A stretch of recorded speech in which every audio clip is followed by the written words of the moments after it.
Money in the Bank 2020 is in the books, folks. And yes, by the way, I am back on YouTube. I am back permanently on YouTube for good. You guys are going to be seeing this video later on today on the channel, on this YouTube channel, obviously. If you guys miss me, if you guys, are glad that I'm back on YouTube, hit that like button. Leave a comment down below what you guys thought of Money in the Bank. I feel like I owe you guys an explanation on why I left YouTube. It's because, I felt unmotivated. And on top of it, with all the drama and everything else, the storms and this other bullshit that happened that I eventually squashed. Me and Bubba are cool. Me and Habiki are cool. I did watch the video of him, Matt, and Bubba just burying Storms. I want to bury Storms even more.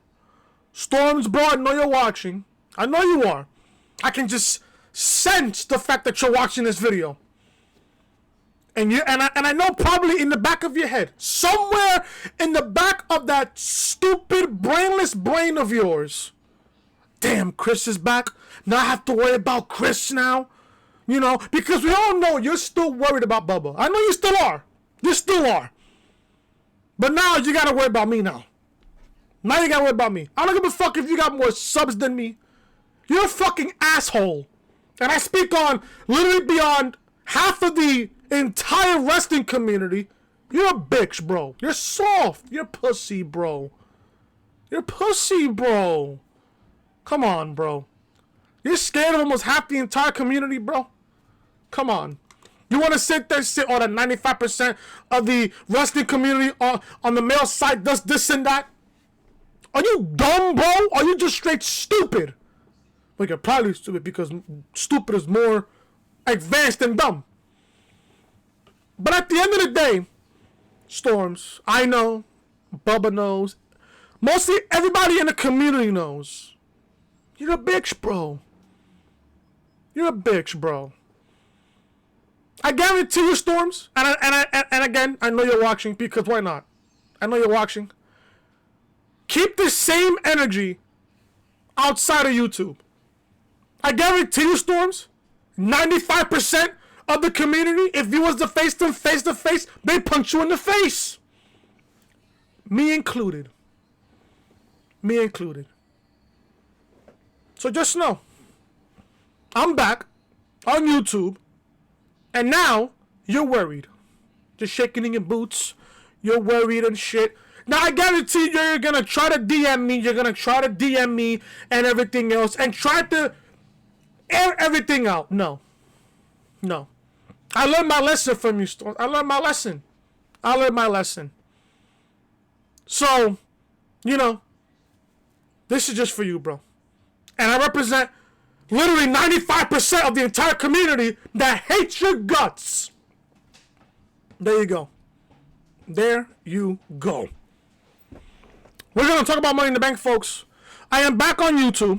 Thank God. I am back on YouTube. I am here to save you from the DJ Storms bullshit.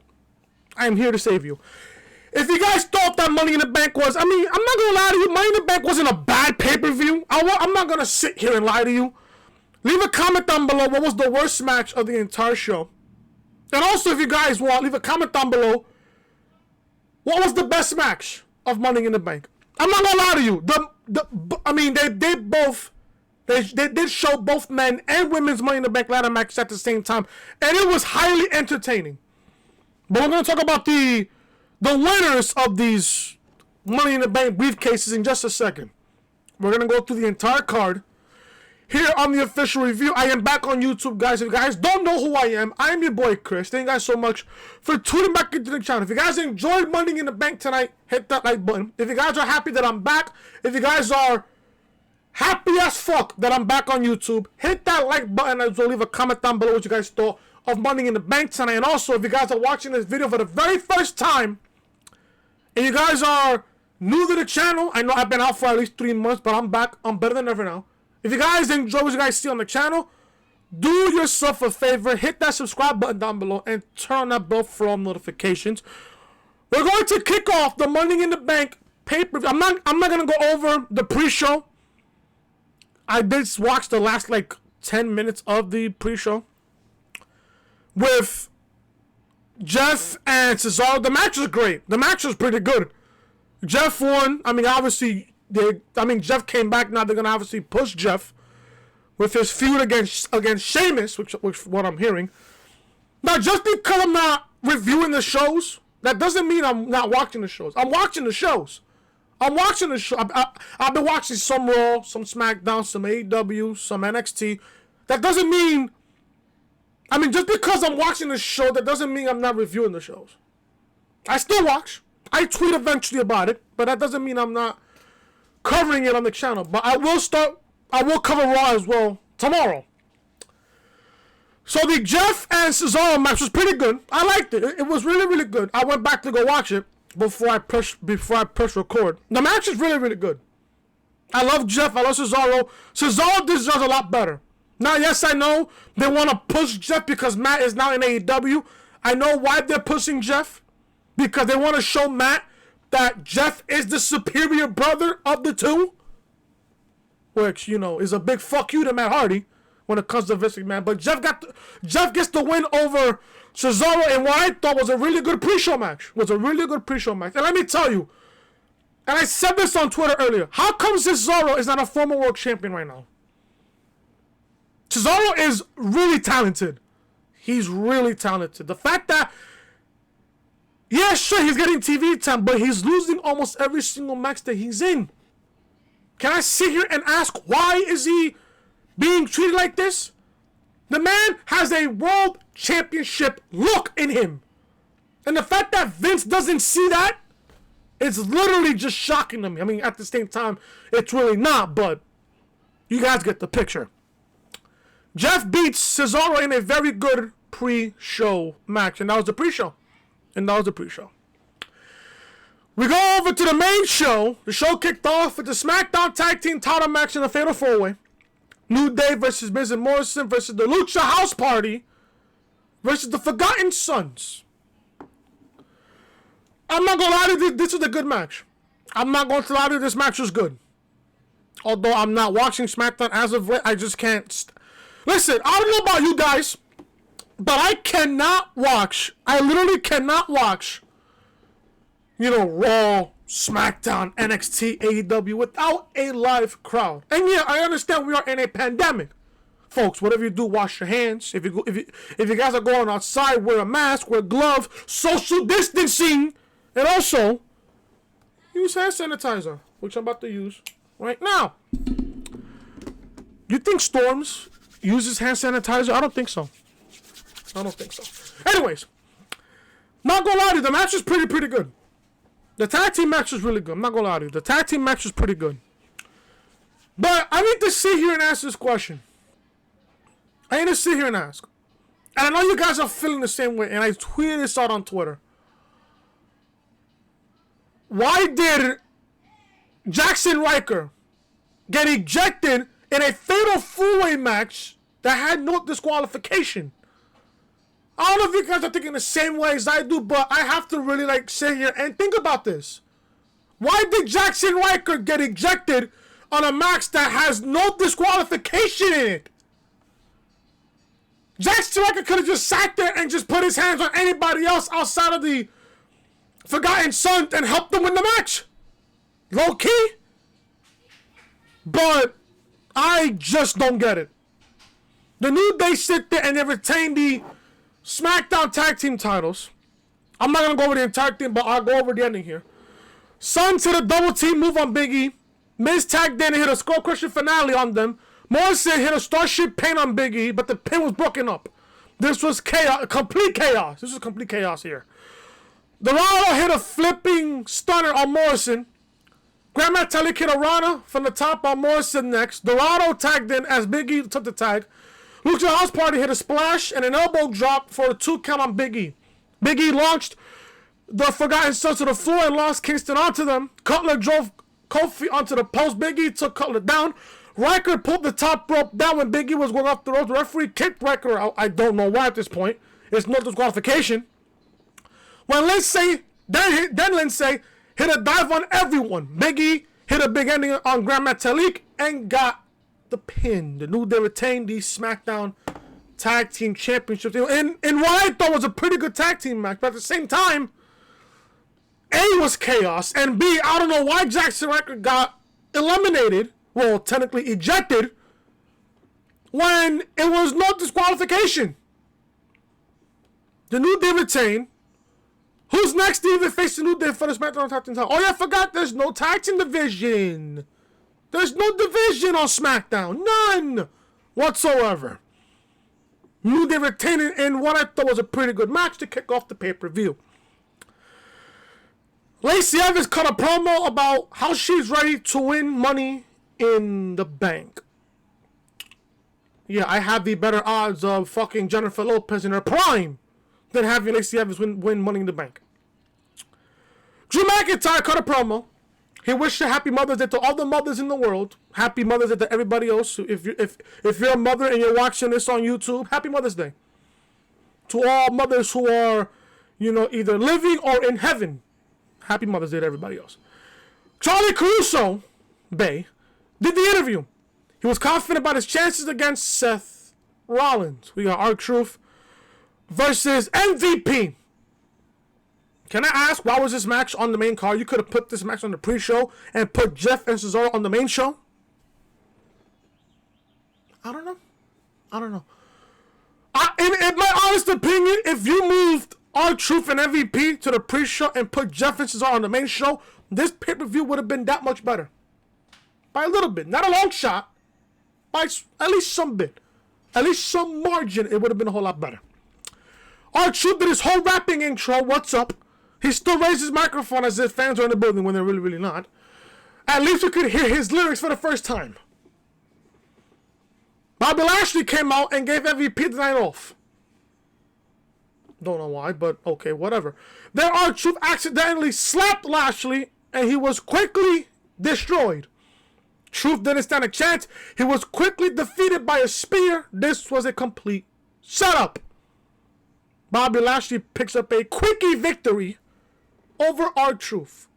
So you mean to tell me you could have put this match on the pre-show and put Jeff and Cesaro, which was a much better match than this one, on the main show? I don't know. I have no idea. I don't know. Corbin cut a promo saying that it's good to be our king. No. If you guys are still happy that Baron Corbin is king of the ring, I don't know what to tell you. He said he's going to win the Money in the Bank contract too. Like I said about Lacey Evans, I'll do the exact same thing on Corbin. I have better odds of fucking Jennifer Lopez in her prime than having not only Lacey Evans, but Baron Corbin winning Money in the Bank. Bayley cut a promo backstage with Kayla Braxton, who's my other bae. She said she's going to beat Tamina. The question was for Sasha Banks, but Bayley didn't let her talk. I missed the question, so I have no idea what the question is, but it just says on my notes here. We got the SmackDown Women's title match between Bayley and Tamina. This match was at least the least best of the entire show. Outside of that match and Strowman and Wyatt, which I thought was not that bad. Bayley and Tamina for the SmackDown Women's title. You know, there's people on Twitter that really, really thought that Tamina was going to win the SmackDown Women's Championship. I would have sat there and laughed at you immediately. Yes! If you guys know where I got that from, sound off in the comment section. This was obviously predictable here. I'm just not really going to go over it. I'll go over the ending here. Tamina climbed up top and Bayley got her legs up. Tamina stopped herself from hitting it. Then Tamina nailed the super kick and a Samoan drop. Went for the pin. Sasha Banks distracted her. Tamina chased her around the ring. Bayley grabbed Tamina and got a crucifix pin for the victory. Tamina lost to Bayley, which Bayley retains the SmackDown Women's Championship. And my God, did Sasha Banks look awesome in her outfit. She looked completely awesome. After the match, Banks saved Bayley from being destroyed by Tamina. We all know where this is going. We all know where this is going. And Cyrex is texting me. Cyrex is for texting me. Yes, bro, I'm recording now. Just do the thumbnail. I'm using. Hold up, guys. Using the reality podcast layout, which is fine. There you go. So Cyrex, but if you're watching, just do the thumbnail. I don't mind. I know Cyrex is one busy man, but you know, it is what it is. It is what it is. By the way, guys, if you guys need, you know, thumbnails, layouts, logos, anything else, Cyrex's Twitter will also be down below in the description. As well as the Habiki, Bubba, and Matt video on the burial of DJ Storms. So there you guys go. A little plug there. Shout out to Bubba and Habiki. Shout out to both of you guys. And Cyrex as well. Shout out to Cyrex. We all know where this is going with Bayley and Sasha. It's inevitable. We're getting Sasha and Bayley possibly at SummerSlam, crossing my fingers, if there is a SummerSlam, for the SmackDown Women's Championship. Now the question is, who will turn on who? Do you think Bayley will turn on Sasha, or would Sasha turn on Bayley? I don't know. But let's see what happens. We still got a whole another 3 months until SummerSlam. A lot can happen around that time. Seth Rollins, the Monday Night Messiah, quote unquote. The Monday Night Messiah. Seth Rollins cuts a backstage promo on Drew McIntyre. He says he will win the match and become WWE Champion. I said the same thing about Lacey Evans and the same thing about Baron Corbin. I have better odds fucking Jennifer Lopez in her prime than seeing Seth Rollins become the new WWE Champion. And on top of that, folks, Drew just won the title at WrestleMania. There you go. Universal title match. Braun Strowman versus Bray Wyatt, not The Fiend. Mr. Rogers, Bray Wyatt. Bray Wyatt came out to his Firefly Funhouse theme song. You know, it is what it is. It is what it is. This match wasn't that bad. I'm not going to sit here and completely shit on the match. It wasn't that bad, honestly. Now, did I sit here and really think that Wyatt was going to win the title as not The Fiend? No. I had somebody argue with me on Twitter, oh, it's a long story. What's the long story? They could have just used The Fiend on this show, on this night, to beat Braun Strowman for the Universal Championship. Pandemic or no pandemic. You guys got to sit here and ask yourself this question. If there wasn't even a pandemic right now, would Braun Strowman be Universal Champion? No! He wouldn't be. The original match was going to be, from what I know for sure, was Wyatt and Reigns at WrestleMania. Why they gave the championship to Goldberg at fucking Super Showdown, I don't know. It was the worst creative decision next to Rollins and Wyatt Hell in a Cell. Wyatt loses to fucking Strowman here. Now, I said this on Twitter. If Mr. Rogers Bray Wyatt couldn't beat Braun Strowman, The Fiend will.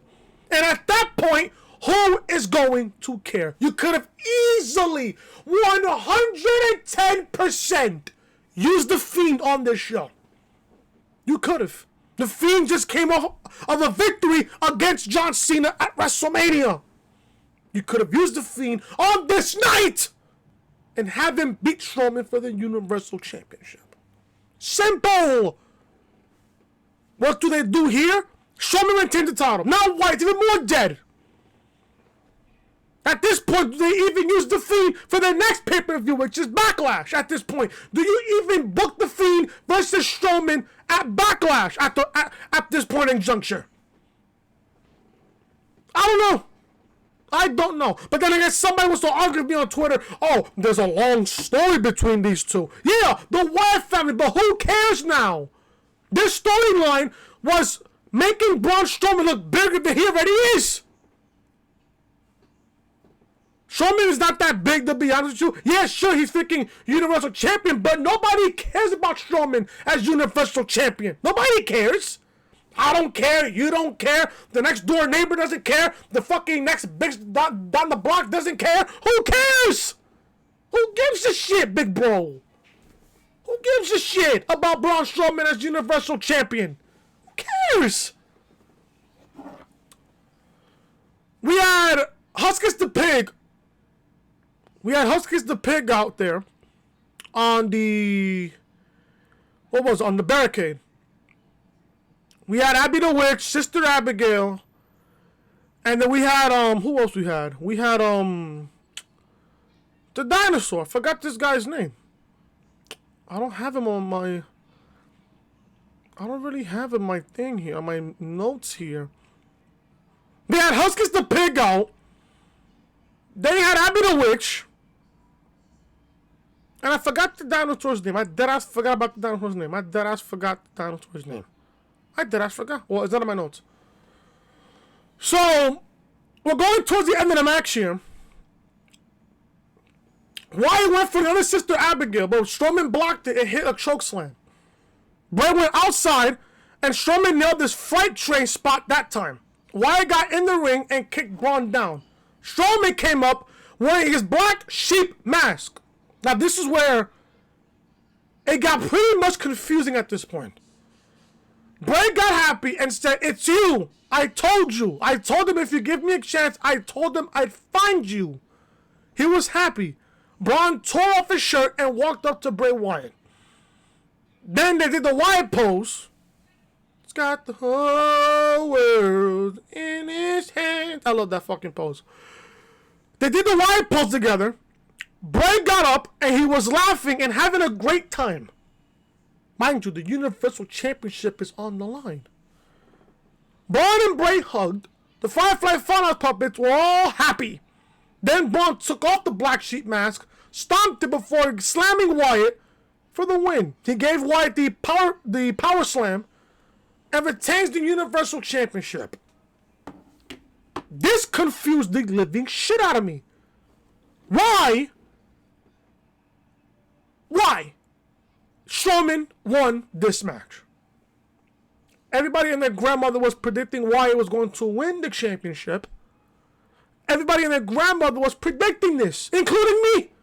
I was predicting, okay, Braun can't hold the championship that long. They eventually have to give the championship back to Bray Wyatt. Are they?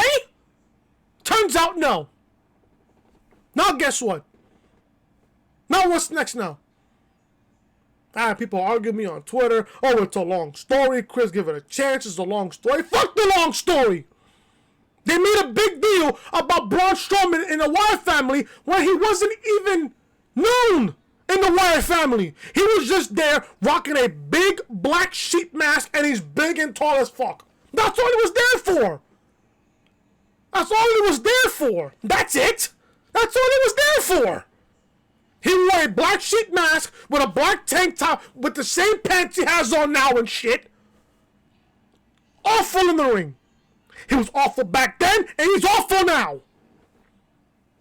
Braun Strowman as Universal Champion. Are you serious, bro?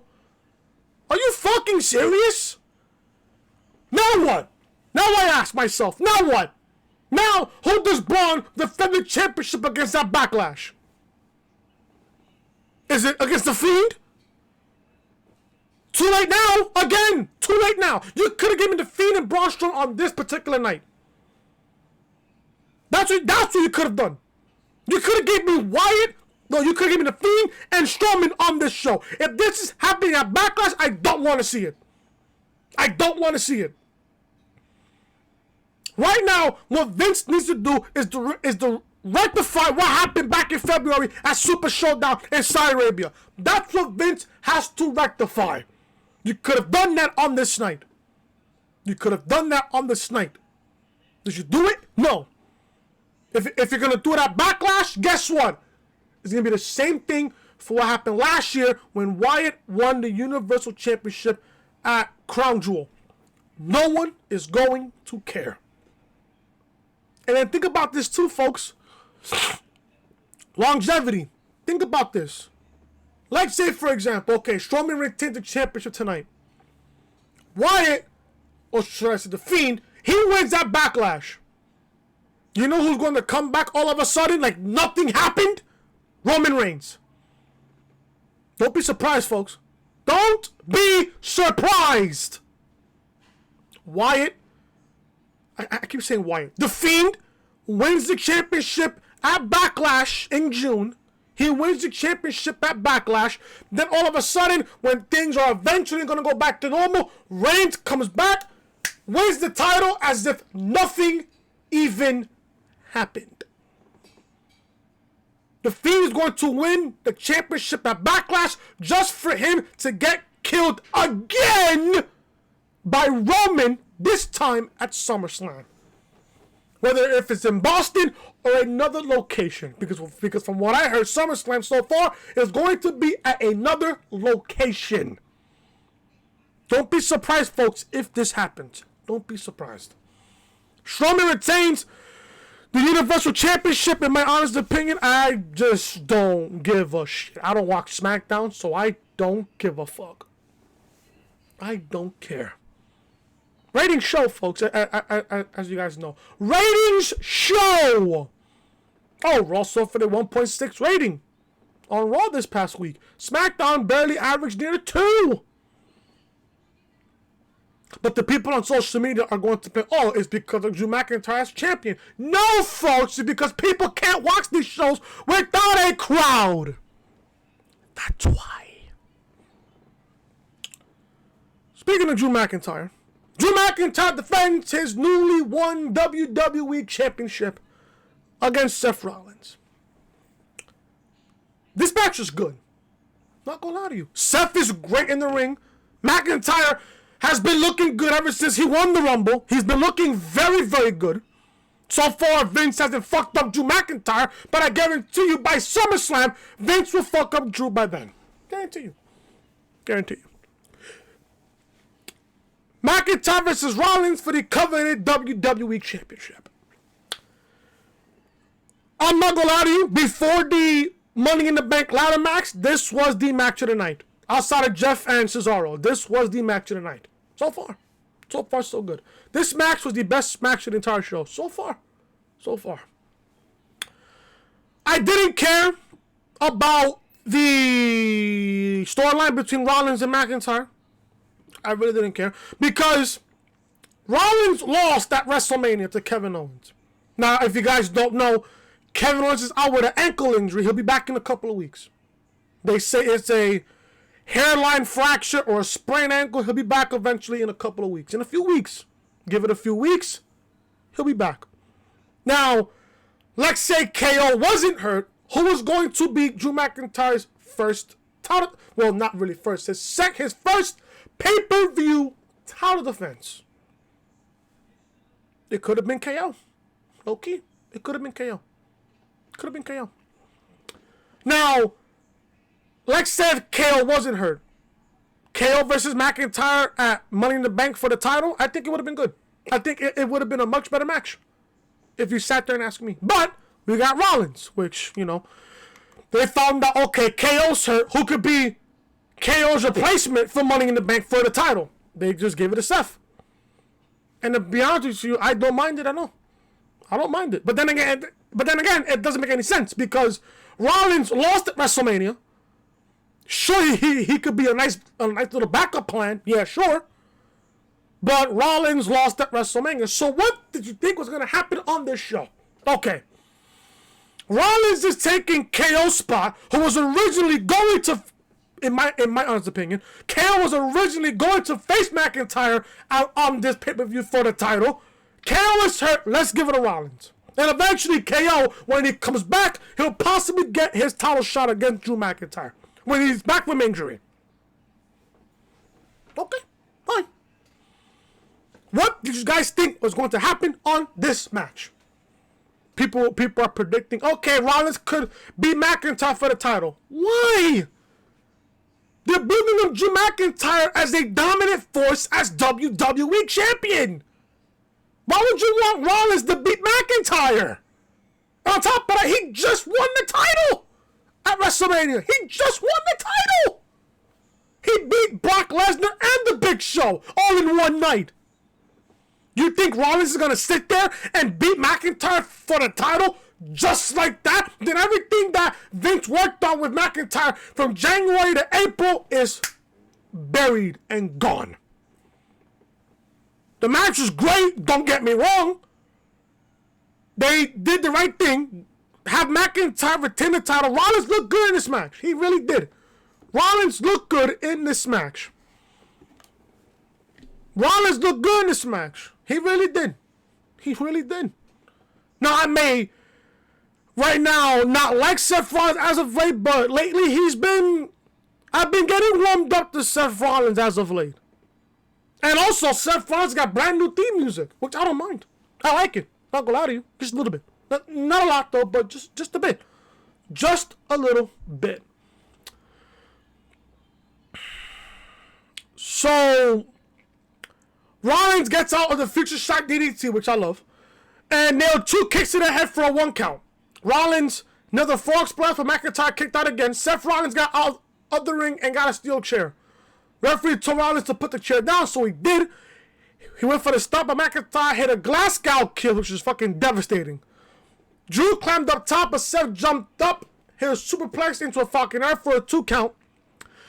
McIntyre nailed the future shock DDT for a 2 count. They made their way to the top rope again, and Seth Rollins took a Bayley back suplex from Drew, and McIntyre hung upside down with the tree of woe. Rollins blocked the Claymore kick with a super kick. McIntyre kicked up at 2. He kicked out at 2. McIntyre blocked the stomp, hit another Glasgow kiss. Then McIntyre landed a Claymore kick and retained the WWE Championship.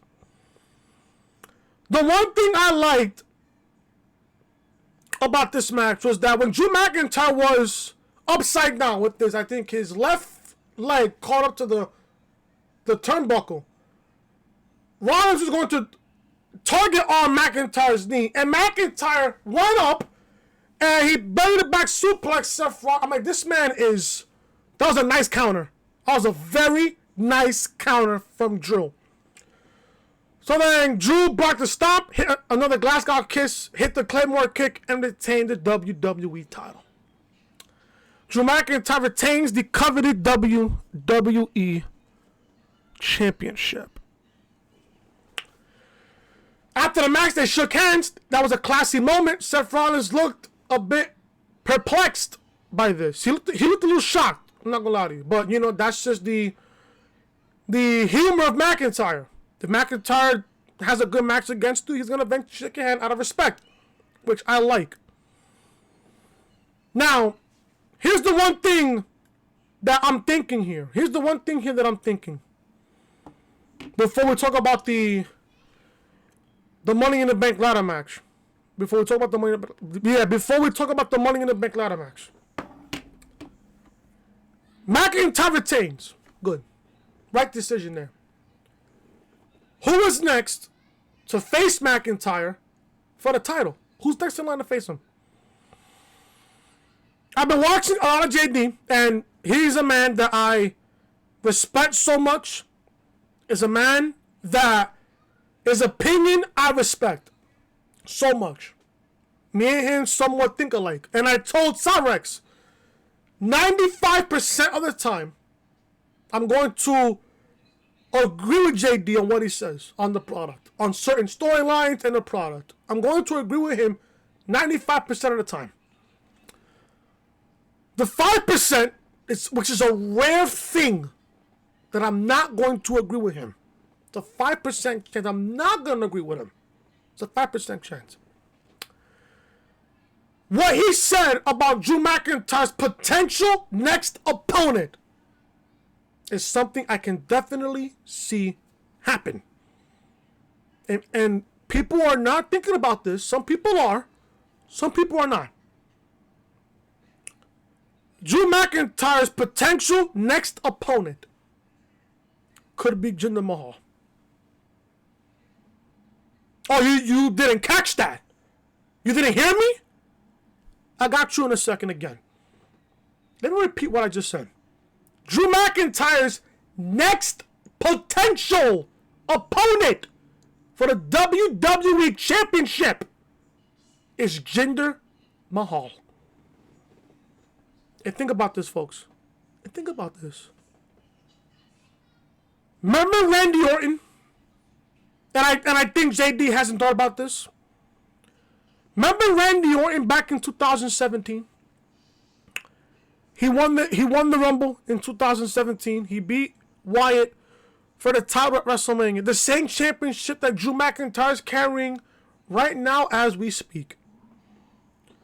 Orton won the Rumble. He won the title at WrestleMania. He successfully defended the championship the very next pay-per-view. What happened to pay-per-view after his first successful title defense? He lost to Jinder at Backlash. What is the next pay-per-view? Backlash is the very next pay-per-view. You see where I'm coming from, folks, with this? McIntyre, and there's a reason why I say potential, McIntyre could be next in line. No, not McIntyre. Mahal could be next in line to face Drew McIntyre at Backlash for the WWE title. And that scares the living shit out of me. It really does. It scares the living shit out of me. McIntyre and Rollins had a great match. So far, it was the best match of the show. So far, it was the best match of the entire show. But now you think to yourself, if it's not Jinder, and I hope it's not Jinder, and I hope it's not Jinder, who could be next in line to face McIntyre? Maybe KO becomes cleared by then from his ankle injury, and he's good to go. Enough to face McIntyre at Backlash for the title. Eventually, it could be KO. I'm here thinking it could be Randy Orton. Because I'm hearing Orton is going to be on Raw tomorrow. That's from what I heard. Orton is going to be on Raw tomorrow. Edge is going to be on Raw tomorrow. Who knows? We'll possibly find that out tomorrow on Monday Night Raw tomorrow night. That will possibly find out on who could be McIntyre's next opponent for Backlash in June for the WWE Championship. But the match is good between Rollins and McIntyre. The storyline I just did not care about. But the match itself was really, really good. And my hat's off to both men.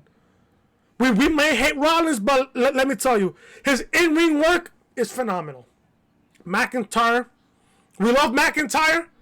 We wanted McIntyre to beat Lesnar at WrestleMania, and it happened. Let's just hope that McIntyre, has a long, successful title reign as WWE Champion. And so far, McIntyre, he looks good, especially with the WWE Championship. McIntyre successfully defends the title against the Monday Night Raw Messiah, Seth Rollins. R-Truth was backstage and he was sad. I'm sad about Monday Night Raw's ratings, which I don't give a fuck about. He misses the 24/7 title. He says he doesn't care where Gronk is. He's getting his title back. He called Gronk Tom Brady. Charlie Caruso clarified that means... Charlie Caruso clarified that he means Gronkowski. R-Truth is funny, don't get me wrong. I love R-Truth. It's just that now I just can't take him serious, man. I just really can't. I can't take him serious. I really just can't. We go on to the Money in the Bank ladder matches, both the men and the women. I will say the women's participants: Nia Jax, Asuka, Dana Brooke, Shayna Baszler, Lacey Evans, and Carmella. And then for the men, we got Daniel Bryan, Aleister Black, Rey Mysterio, AJ Styles, King Corbin, and Otis for the men. I'm going to sit here and be brutally 100% honest with you people. This was fantastic. This whole Money in the Bank, not the pay-per-view. The pay-per-view was good. It wasn't that bad. That's my overall feel about the pay-per-view. It wasn't that bad. It wasn't that bad. We had a few good matches here. We got Jeff versus Cesaro being a good match. We got McIntyre and Rollins being a good match. The SmackDown Tag Team title match wasn't that bad. It wasn't that bad. The Money in the Bank ladder match for both men and women at the same time was phenomenal. I loved it. I loved every single minute of this match until the ending, which we'll get about in a second. We had Brother Love came out of the bathroom because Bruce Pritchard was there. I know JD is going to do his live review on Money in the Bank. He's going to say, I love you. Just love it. It's fucking, it's gold. Just gold. Just gold. I have a feeling he's going to say that at some point during his review. The women start climbing the stairs and soon headed upstairs into the same location as the men. Asuka snuck out of the elevator and his babes saw her and took chase. This was complete chaos. Not only this was chaos, in a good way. In a good way, but at the same time, it had a bunch of laughs. It was really, really enjoyable, which I love. You know, the one thing sometimes I have to give credit on is how Rollins Entertainment does their shit. Sometimes. When it comes to, like, you know, video packages and shit, to filming matches, taped matches. Sometimes it doesn't feel right, but with this, it was just funny.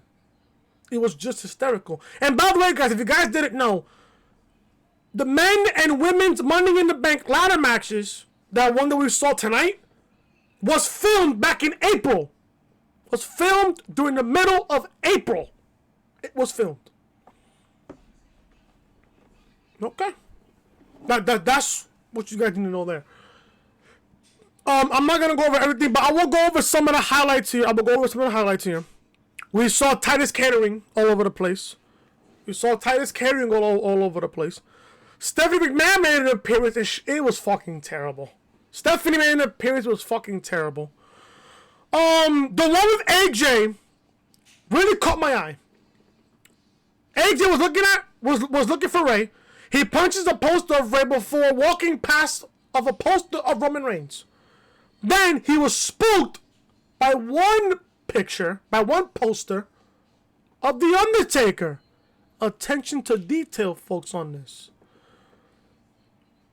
When Styles looked at the picture of Taker's entrance back at WrestleMania 33, it gave us a flashback of the Boneyard match, which was fucking phenomenal. If you guys want to know my intake on the Boneyard match back at WrestleMania, it was fucking phenomenal.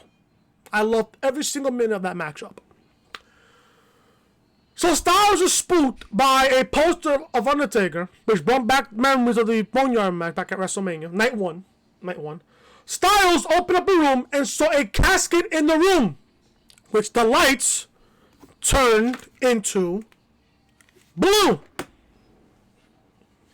Nice thing there, right there you go. Styles opened up a room and saw a casket in the room which had blue lighting all over the place, all over the entire room. He had flashbacks of the Boneyard match. He said, no way. Which I thought at this point Taker was going to make an appearance on this pay-per-view. Which he didn't. Then he turned around and had Aleister Black kick him back into the room. And Black closed the door and he said, no. Which he faded away. Phenomenal stuff. I loved it. Paul Heyman was at a table full of food in catering. And then everyone ran in and had a showdown in front of him. Otis called for a food fight, and he launched a plate of food at Heyman, which was fucking hysterical. It's a good thing Otis is on SmackDown. Because if he was on Raw, I don't know how he would be on Raw. Then they had a food fight. Yeah, they sure did. They had a food fight, folks. You heard me right. They had a food fight. Brooke chose them into into a soda machine from Nia Jackson, and she pulled Carmella to a table. Otis and Jack squared off as Otis had food in front of her. He was eating a fucking, I think it was a ham and cheese sandwich in front of Nia Jax. Then they left in opposite directions. Otis was then stopped in the cafeteria where he ate a pie.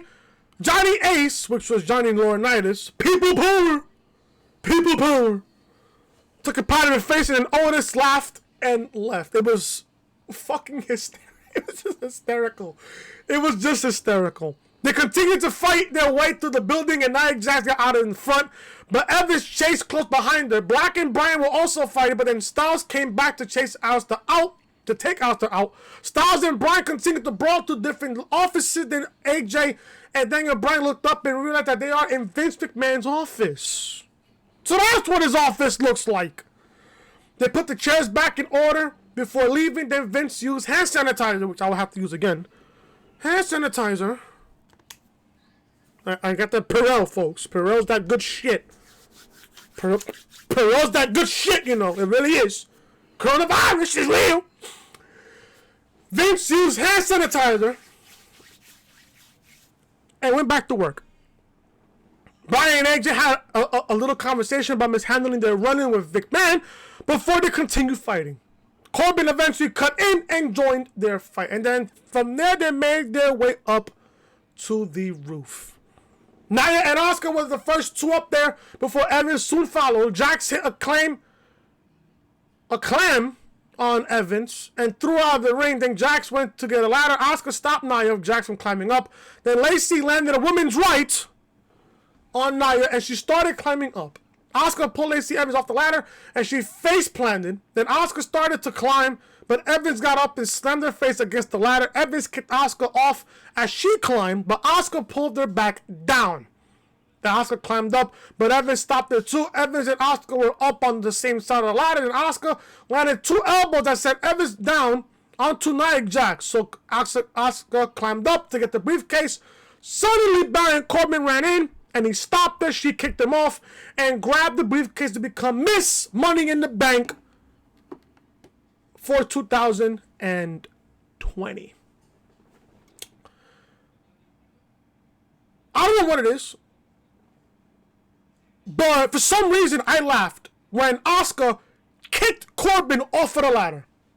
I think Asuka was feeling our pain about Baron Corbin when it comes to SmackDown Live on Friday.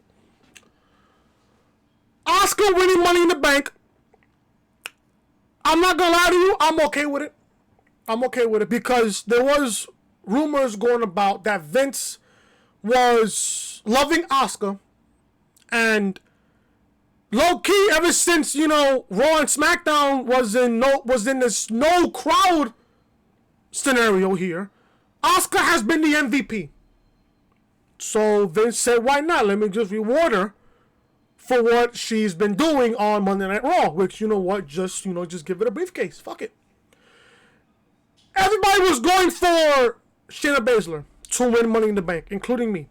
I was one of those people that wanted Shayna Baszler to win Money in the Bank. Now, Shayna Baszler now on the main roster. Dead. There is no saving her now on the main roster. None. There is no saving her whatsoever. None. Shayna Baszler now, dead on the main roster. She dominated the entire Chamber pay-per-view. She won the WrestleMania. She faced Becky Lynch, lost to Becky Lynch at WrestleMania, and you couldn't give you couldn't give Shayna Baszler the Money in the Bank briefcase. You couldn't just give it to her just to salvage what happened at WrestleMania. You couldn't give Shayna Baszler the Money in the Bank briefcase. You have to give it to Asuka, which I'm okay with. I love Asuka, which I'm okay with. I think Asuka and Shayna Baszler were the two favorites coming into this match. Asuka and Shayna were the two favorites going into this match. And both of them are on Monday Night Raw. So Asuka becomes Miss Money in the Bank, which I'm okay with at the end of the day, which I'm okay with. Now we're going to the men. Otis and Corbin fought until Aleister Black and Rey Mysterio joined the fray. Then Black and Rey climbed up, but AJ pushed the ladder off. He pushed the ladder over and they fell off. Corbin threw Mysterio off the roof, but he landed on the lower level. He did the same to Aleister Black. Let's hope they're not dead at this point. Styles and Bryan climbed for the briefcase, but Corbin stopped them. Otis fought Styles, then Styles phenomenal form on Otis. Styles and Corbin made it to the top of the ladder. They both grabbed the briefcase, and Styles unhooked it. While they both grabbed it, Elias showed up and smashed Corbin with a guitar, which, that's the continuation of the storyline. Now they're going to continue on with their storyline. Because simple, Elias cost Corbin the Money in the Bank briefcase. So there you go. Elias showed up and smashed Corbin with the ladder, with the guitar. Otis hit the ladder and AJ dropped the briefcase. Otis catches it from the air and was declared the winner of the men's Money in the Bank ladder match. Otis, that we love on SmackDown on Fridays. Otis, the person that is with Mandy Rose, is Mr. Money in the Bank. Caught me by surprise. It really did. Caught me by surprise. Now, what happens? I did not. I'm going to sit here and be honest with you. I love Otis. Don't get me wrong. I love Otis. I love AJ. And I love Black. And I love Mysterio. And I love Bryan as well. I did not think they was going to go with the babyface winning Money in the Bank. I was not going to. I got to sit here and be brutally honest with you. I did not think they was going to give Otis the Money in the Bank contract. I didn't think so. Now, if anything now, Otis now holding Money in the Bank, this furthers their storyline with Mandy Rose. Because whenever Otis cashes in Money in the Bank, we all know he's going to fail. Why? Because Mandy is going to cost him his opportunity at the Universal Championship. And right now, Braun is Universal Champion. So how is that going to make sense eventually? That means Braun has to drop the championship to a heel. He has to basically drop the championship to a heel. Now this is what the fuck I'm thinking. This is what I'm thinking now. And this is what I just thought about right now as I'm recording live before I get out of here. If Strowman drops the championship to a heel, who is SmackDown's number one heel on SmackDown? Baron Corbin.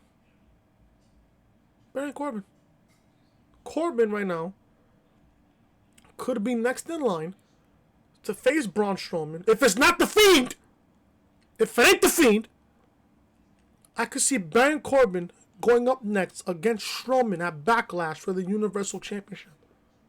And what if Otis cashes in Money in the Bank, becomes Universal Champion, and saves everybody from the dreaded King Corbin Kingdom? What if? I don't know. Unless if Otis puts up the contract on the line against the heel, which could possibly happen. Or Tucker can just turn heel on Otis. What if? I don't know. You see, this is what I'm thinking about. This is what the fuck I'm thinking about here. Otis wins Money in the Bank. And what I thought was a hilarious Money in the Bank ladder match. It was very hilarious. I'm not gonna lie. It was fucking hysterical. It was good. I'm not gonna lie. It was pretty good. Pay-per-view overall, if I have to give this from a 1 through 10, I probably give it a 5. Max a 5.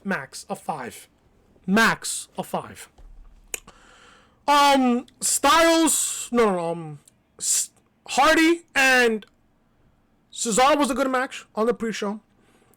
McIntyre and Rollins was a pretty good match.